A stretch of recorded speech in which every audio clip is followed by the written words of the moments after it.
बच्चे झूम झूम के पढ़ रहे हैं, तो यही वो सर हैं। ध्यान से देख लीजिए कैमरे के सामने उमाशंकर द्विवेदी सर, यही सर हैं कि जो एकदम धूम मचाए हुए हैं, लगातार कुछ नवाचार कर रहे हैं।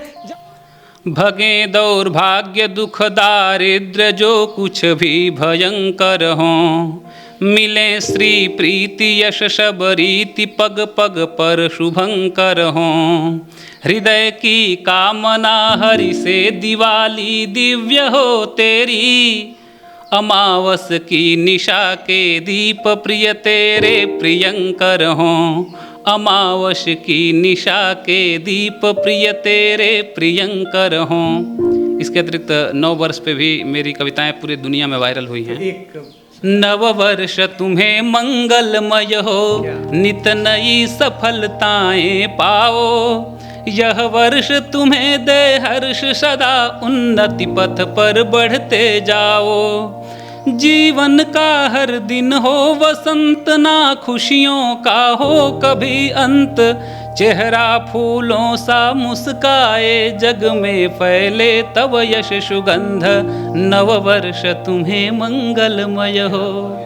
तो हम इस समय बघड़ा महुआरी पत्थरदेवा देवरिया के उस कंपोजिट विद्यालय में हैं और हमारे जस्ट बाएं साइड उमाशंकर द्विवेदी सर हैं, जो अपने कविता या कहिए चालीसा टाइप का कहिए या फिर कहिए जो चालीसा होता है उस लयबद्ध तरीके से वर्णमाला को ये पढ़ा रहे हैं और व्यंजन पढ़ा रहे हैं, समझा रहे हैं और भी आगे कुछ ये करना चाहते हैं। लेकिन जिस तरह से ये इन्होंने फार्मूला दिया है कि बच्चे अगर नहीं सीधे रट पा रहे हैं तो कैसे घोल के उनको पढ़ा दीजिए, पिला दीजिए, जैसे एक देहाती अंदाज में हम आपसे कह रहे हैं, तो ये वो सर कर रहे हैं। यही नहीं, इस कंपोजिट विद्यालय का हर टीचर अपने तरफ से एफर्ट लगा रहा है, क्योंकि सर का तो वीडियो वायरल हो गया, लेकिन सर से लोगों ने कविता लिया है और वो पढ़ाना चाहते हैं अपने आप को। पहले सर उस तरीके से कई बार प्रैक्टिस करके ये अपने आप को उस लय में पिरोना भी पड़ता है। तो लोगों ने सर से लिया है, लोग जो टीचर हैं सर जैसा बनना चाहते हैं। आज पूरे देश में, पूरे यूपी में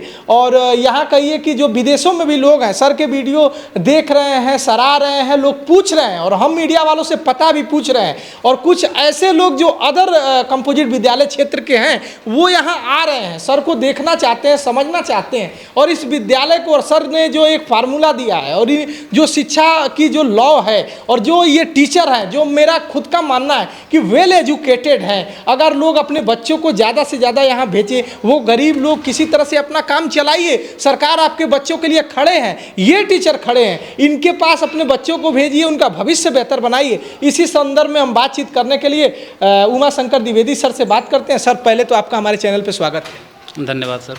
कब विचार आया, सबका एक सपना होता है, आपका कब ये सपना हुआ कि हमें टीचर बनना चाहिए?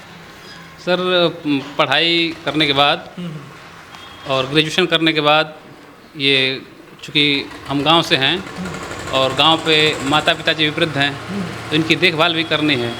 तो ये विचार आया कि अगर हम शिक्षक बन जाते हैं तो हम अपने जनपद में रहेंगे और घर भी देख लेंगे और अपना कोई आजीविका भी हो जाएगी और बच्चों के भविष्य निर्माण में भी अपना योगदान दे सकते हैं। सर, कब आपकी नियुक्ति हुई?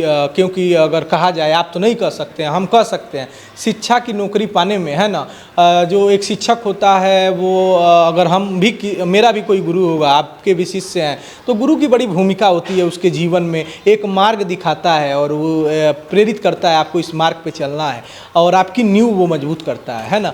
तो कितनी कठिनाइयाँ आई होंगी। किस सन में आपकी नियुक्ति हुई और क्या क्या आपने किया? सर, स्नातक करने के बाद हमने बीटीसी किया और बीटीसी बैच 2010 के हम हैं और उसके बाद सन 2013 में हमारी प्रथम नियुक्ति हुई भलुअनी ब्लॉक के प्राथमिक विद्यालय अहिरौली में। ये भी सुनने में आ रहा है, जो मेरा रिसर्च है और जो हमारी टीम ने बताया कि आप कविता भी बड़ा अच्छा करते हैं और साहित्य से बड़ी रुचि है आपकी और किताबें, पत्रिकाओं से पढ़ना, पत्रिकाओं के बीच ही रहना, साहित्यिक, तो कविता आप करते हैं। सर, ये कविता का ख्याल कब आया? जब मैं प्राथमिक विद्यालय में पढ़ा हूँ, मैं बचपन में ही बहुत अच्छी अच्छी कविताएं थीं, श्याम नारायण पांडे की, सोहन लाल द्विवेदी की, रामधारी सिंह दिनकर की, मैथिली शरण गुप्त की। वो कविताएं हमें प्रेरित करती थीं। जैसे मैथिली शरण गुप्त की बहुत अच्छी कविता है, न रहो न निराश करो मन को, या रामधारी सिंह दिनकर की कविता थी कि क्षमा शोभती उस भुजंग को जिसके पास गरल हो, या श्याम नारायण पांडे की रणबीच चौकरी भर भर कर चेतक बन गया निराला था, या अयोध्या उपाध्याय हरिऔध की उठो लाल अब आँखें खोलो। तो इनमें एक लयात्मकता थी, एक संदेश था, और वो एक स्वच्छ मनोरंजन भी है। तो हम बचपन से ही कविताएं पढ़ते थे, तो मेरे में कविता का भाव जागृत हुआ, और मैं भी लगभग बचपन से ही कविताएं लिखता हूँ। मैंने पहली कविता कक्षा 6 में लिखी थी। ये आपने सर जो अ आ इ जो आपने वर्ण या फिर वर्ण देखा जाए या फिर व्यंजन, ये कब विचार आया? सब एक सोच होती है, सोच इंसान को बदल देती है, और वही सोच एक छोटी सी है जो आज आप छाए हुए हैं। मेन स्ट्रीम मीडिया से लेके सब लोग आ रहे हैं, सकारात्मक दिखाकर जा रहे हैं और सकारात्मक आप कर रहे हैं। कब पढ़ते दौर में कविता लिखते समय कब ये ख्याल आया कि इस वर्णमाला को हम इस तरह से पिरो दें? अन्य कविताएं और अन्य गीत तो मैंने पहले से काफ़ी लिखा है, लेकिन इस वर्णमाला गीत का ख्याल तब आया जब मैं प्राथमिक शिक्षक के रूप में नियुक्त हुआ, और जब मैं विद्यालय में गया, बच्चों से पूछा, कुछ वर्ण लिखने के बाद बच्चों ने बताया कि जैसे मैंने लिखा ट, पूछा क्या है, तो लड़कों ने कहा कि सर टमाटर है। मैंने लिखा श्यामपट पे क, क्या है, तो बच्चों ने कहा सर कबूतर है। और उसके पीछे हमारा जो वर्णमाला गीत है वो बड़ा ही आनंदपूर्वक बच्चे गाते हैं। और वर्णमाला गीत जो हमारा वर्तमान में चल रहा है उसमें है कि असे अनार रोज अनार के दाने लाल लाल, आम खाते मीठू लाल, इमली खट्टी मीठी बेर। तो उसमें अनार है लेकिन अ अलग से नहीं है, आम है लेकिन आ अलग से नहीं है, इमली है लेकिन ई अलग से नहीं है। जबकि अंग्रेजी में पढ़ाया जाता है A for apple, B for boy, C for cat, D for dog. तो उसमें ए भी पढ़ाया जाता है, एप्पल भी पढ़ाया जाता है, बी भी पढ़ाया जाता है, बॉय भी पढ़ाया जाता है, सी भी पढ़ाया जाता है, कैट भी पढ़ाया जाता है। या हम ऐसे भी पढ़ाते हैं, अपने यहाँ प्रचलित परंपरा है कि अ से अनार, आ से आम, ई से इमली। तो ऐसा कोई गीत नहीं था, और अगर रहा भी होगा तो अच्छा नहीं रहेगा। मेरी नज़र में कोई ऐसा गीत नहीं था। तो मैंने इस कमी को दूर करने के लिए एक नवाचार किया और एक ऐसी कविता लिखी जिसमें वर्ण भी अलग से हैं और शब्द भी हैं। और फिर इस कविता का जब पहली बार आपने पढ़ाया तो किस तरह का बच्चों का रिएक्शन था? खुद आपका रिएक्शन क्या था? टीचरों का क्या था? जब मैं इस कविता को पहली बार पढ़ाया तो बच्चों के लिए चूँकि ये चीज़ नई थी, तो बच्चे बड़े ही उत्साहित होकर, और चूँकि ये कविता बहुत ही ज़्यादा गेय है, इसमें गेयात्मकता और रागात्मकता अन्य कविताओं की अपेक्षा ज़्यादा है, तो बच्चों ने अत्यधिक रुचि के साथ इसको पढ़ा और बहुत ही कम समय में बच्चों ने इस कविता को याद कर लिया। अब कैसा लग रहा है जब आप गुजर रहे हैं, गांव जा रहे हैं, चारों तरफ वाहवाही हो रही है, लोग पूछ रहे हैं कि यही उमाशंकर द्विवेदी हैं, कैसा लग रहा है? सर अच्छा लगता है। हमारे काफ़ी शिक्षक मित्रों ने इस कविता को लिया है और अपने विद्यालय में प्रयोग कर रहे हैं। मैंने तो देखा कि यूट्यूब पे भी देखा कि किसी विद्यालय के अध्यापक ने इसी कविता के माध्यम से पढ़ा के और बच्चों सहित अपना वीडियो डाला है। मुझे बड़ी खुशी हुई। इससे मतलब नहीं है कि मेरे नाम से है कि नहीं है, मतलब इससे कि मेरी बनाई हुई कविता अगर बच्चों के किसी भी रूप में काम आ सके, बच्चों के भविष्य निर्माण में या बच्चों की पढ़ाई में सुगमता उत्पन्न कर सके, यही मेरी कविता की सार्थकता। सर आप लोग बहुत एजुकेटेड हैं, पढ़ते भी हैं। मैं आया तो सब लोग अध्ययन कर रहे थे, बच्चे खाना खा रहे थे लयबद्ध तरीके से। कोई टीचर गया, उनको पंक्ति वाइज बैठाया, जो भी शेड्यूल था उस शेड्यूल के अनुसार उनको खाना दिया गया। जब ये नकारात्मक छवि आती है टीचरों की, हर जगह मीडिया से दिखाना, ये सारी कैसा लगता है? नकारात्मकता किसी को पसंद नहीं है। हर आदमी चाहता है कि सकारात्मक चीज़ें हों और अपनी ओर से मनुष्य कोशिश करता है। हर अध्यापक अब कोशिश कर रहा है कि समाज में भी उसकी छवि अच्छी बने और मीडिया वाले भी इसमें सहयोग कर रहे हैं।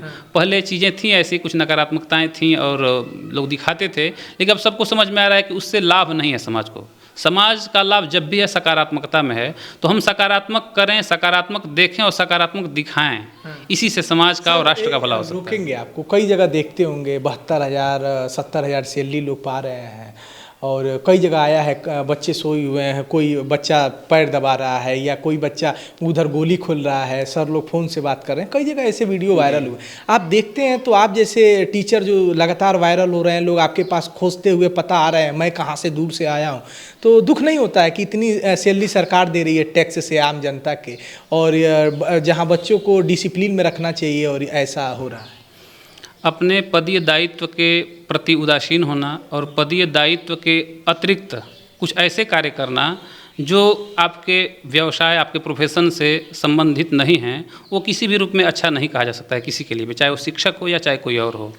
तो ऐसी चीज़ें देखकर सबको कष्ट होता है और समाज को भी कष्ट होता है, और होना ही चाहिए। तो आप तो घर निकलते होंगे, लोग रास्ते में ही रोक लेते होंगे कि ज़रा रुकिए, और सर आप ही हैं, वायरल हो रहे हैं, ज़रा ये कविता हमको भी सुना दीजिए।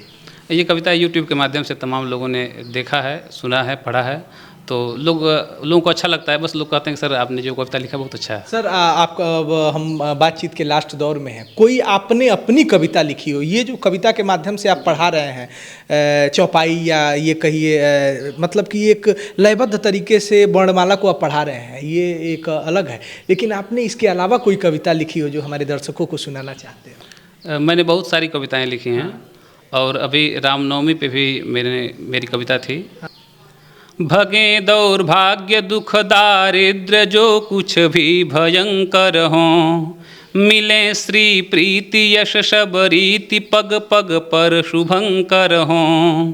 हृदय की कामना हरि से दिवाली दिव्य हो तेरी, अमावस की निशा के दीप प्रिय तेरे प्रियंकर हों।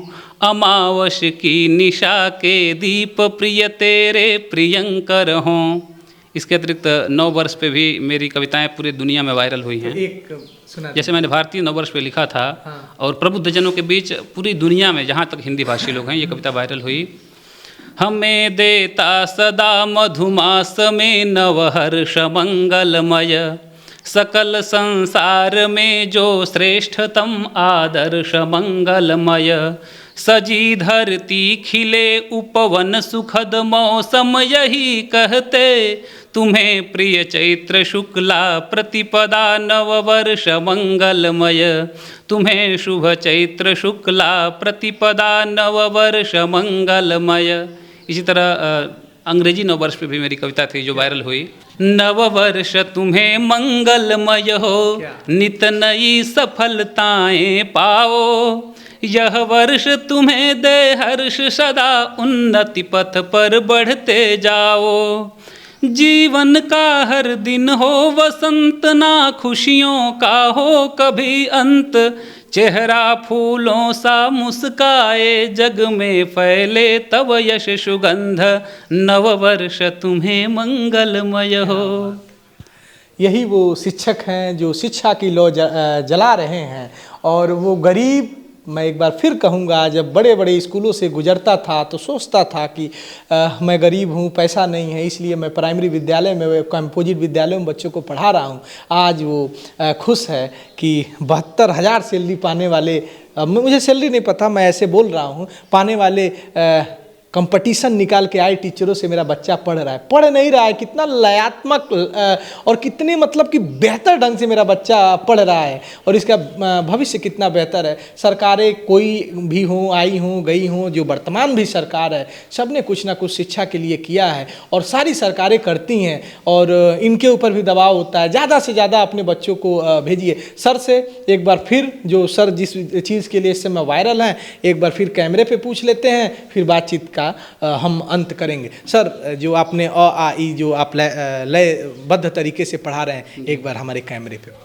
तो आपके सामने मैंने व्यंजन वाला गीत पढ़ रहा हूँ। हाँ। क बोलो तुम कलम निकालो, ख बोलो खरगोश बना लो, ग बोलो गणेश गुण गाओ, घ बोलो घर में जब जाओ। ङ से शब्द कहाँ जो पाओ, लिखो अंक फिर शंख बजाओ। च बोलो चरखा पहचानो, छ बोलो छतरी जब तानो। ज बोलो जग में जल लाओ, झ बोलो झंडा फहराओ। या च वर्ग का पंचम अक्षर, जो पढ़ लिख लेता वह साक्षर। ट बोलो जब मिले टमाटर, ठ बोलो ठग चोर बराबर। ड बोलो डमरू जब बोले, ढ बोलो कोई ढक्कन खोले। ड़ शब्द बहुत कम आए, राड़ा रण में धूम मचाए। त बोलो तरबूजा खाओ, थ बोलो थर्मस ले आओ। द बोलो दरवाजा खोलो, ध बोलो धरती माँ बोलो। न बोलो नल से जल लाओ, नदी पार नौका से जाओ। प बोलो तुम पतंग उड़ाओ, फ बोलो फल ताजे खाओ, ब बोलो बरगद इक बोना, भ बोलो जब दिखे भगोना, म बोलो मछली जल रानी, मत सो बिन मच्छरदानी, य बोलो तुम यज्ञ कराओ, र बोलो रथ पर चढ़ जाओ, ल बोलो लड़कों संग साथी, व बोलो वन में है हाथी, श बोलो शलजम तुम खाओ, श बोलो षटकोण बनाओ, स बोलो सब्जी खा भाई, ह बोलो हल करे जुताई, क्ष बोलो क्षत्रिय रण जाए, त्र बोलो त्रिशूल धर धाये, ज्ञ बोलो ज्ञानी बन जाओ, पढ़ो देश का मान बढ़ाओ, ज्ञ बोलो ज्ञानी बन जाओ, पढ़ो देश का मान बढ़ाओ। यही वो सर हैं, ध्यान से देख लीजिए, ध्यान से देखिए, क्या ध्यान से देखिए, अरे भैया ध्यान से देख लीजिए, यही वो सर हैं जो लगातार मेन स्ट्रीम मीडिया से लेके खूब वायरल हो रहे हैं और लोग देखने आ रहे हैं इस विद्यालय पे। बघड़ा महुआरी पथरदेवा का जो देवरिया का ये विद्यालय है एक परिभाषा रच रहा है और यही वो सर हैं, लगातार वायरल हो रहे हैं। जिस तरह से लयबद्ध तरीके से गा गा के पढ़ा रहे हैं और बच्चे झूम झूम के पढ़ रहे हैं, तो यही वो सर हैं। ध्यान से देख लीजिए कैमरे के सामने उमाशंकर द्विवेदी सर यही सर है कि जो एकदम धूम मचाए हुए लगातार कुछ नवाचार कर रहे हैं। जब आप किसी पते पर जाते हैं और पता दूर होता है, लोगों से पूछते पूछते जाते हैं, कुछ दूर जाते हैं, जैसे लगता है कि हम बहुत कुछ भूल गए, लग रहा है रास्ता लड़खड़ा गए, फिर आप आगे जाते हैं, कोई बोलता है बस भैया 4 किलोमीटर चले जाइएगा, वहाँ जाते हैं, फिर लोग बोलते हैं बाएं घूम जाइएगा, फिर आप पते पर आ जाते हैं। ये होती है आशा। और कभी कभी अंधेरा आपको दिखता है, कुछ नहीं दिखता है, चलते जाते हैं और सोचते जाते हैं कि अब तो कुछ नहीं है, लेकिन कहीं दूर आपको एक रोशनी की किरण दिखती है और ये आपके भीतर एक आशा जगती है कि हाँ वहाँ उजाला है। और आप वहाँ पहुँचते हैं तो देखते हैं कि वहाँ उजाला ही उजाला है। ये एक मैं आपको परिभाषा समझा रहा था। जिस तरह से प्राइमरी विद्यालयों में एक लोगों के भीतर नकारात्मकता बैठी थी, ऐसी ही रोशनी लगातार ये लोग जला रहे हैं। और शिक्षा एकदम इन्होंने अपने उठा लिया है कि शिक्षा को बदल के रखेंगे, सरकार मदद कर रही है, लोग ज़्यादा से ज़्यादा अपने बच्चों को यहाँ भेजे कि ये जो शिक्षक है ना, इनका भी हौसला टूटने लगता है जब ज़्यादा से ज़्यादा बच्चे नहीं, क्योंकि ये भरे पड़े हैं, भीतर इनके इतना टैलेंट है। तो आप भी ज़्यादा से ज़्यादा बच्चों को भेजिए, बच्चे पढ़ें और इन ऐसे टीचरों से वो जब शिक्षा पाएंगे तो कितना आगे बढ़ेंगे। ऐसी ही खबरें हम अलग अलग क्षेत्रों से दिखाते रहेंगे, समझाते रहेंगे और आपको उन लोगों से रूबरू कराते रहेंगे। कैमरा संभाल रहे हैं मेरे प्यारे कैमरामैन सानू, और ये जो कुछ मैं दिखा पा रहा हूँ सानू के कैमरे के नज़र से। नमस्कार, आप पूर्वांचल पोस्ट देख रहे हैं।